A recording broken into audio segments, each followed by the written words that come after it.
Guys, kayo na yung humusga sa nakikita nyo sa video na yan. Dahil kahit ako, hindi rin ako makapaniwala. Ba't may ganyan dyan?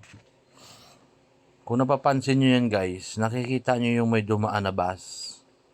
Yun, nakikita nyo yun. Tapos may nakikita kayong dilaw na kotse, di ba? Bigla sila nawala, di ba? So, ibig sabihin, lumagpas sila doon. Lumagpas na sila doon sa kuha ng CCTV na gamit ko. Tapos kung nakikita nyo yung taas ng building na yan, meron dyan lumalabas sa TV nila na malaki. TV yan, di ba? TV nila na malaki yan. Sa bandang ilalim yan guys, ng TV nilang malaki, sa may building na yan, may mga dumadaan dyan. Kung nakita nyo yung kotse na puti, nakasunod ng van, yan. Tapos yung kasunod ng dilaw na bus ba yan o tricycle ba na hindi ko maintindihan. Yan guys.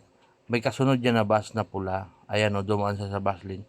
Yung bus na yan guys, maraming sakayan sa loob kaya na sila nagmamadali. Kaya kung mapapansin nyo guys, bakit kaya ang bilis nila nawala?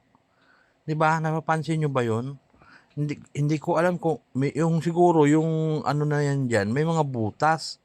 May mga butas siguro kasi imaginein mo nawawala sila bigla. No? Imagine mo, kanan, kaliwa, tapos makikita mo sila dumaan, tapos bigla na sila naglaho, di ba? Imaginein mo, ayan o, yung apat na sasakyan na kulay red na yun, lima. Limang sasakyan na kulay red, minsan lang yan dumaan dyan. O may dumating pa, pang-anim na yan guys. O, di ba? Ang pinoproblema ko, bakit ang bilis nila mawala? Para lang sila naglaho. Shout out to sa Jessica Suho, baka pwede naman patingnan ito kung may milagro ba, kailangan si Ed Kaluwag yan. Kasi bigla na nawawala yung mga sasakyan. Nung tingnan mo yan. O kita mo yung mga nagmumotor dun sa kabila. Oo, nawala. Nawala. Nawala naman yung isa. O yung bus na dilaw na yun, mawawala din yan. Oo, di ba? Imaginein mo. Hindi mo maintindihan kung ano ba kanya nangyayari dyan. Baka may butas, no?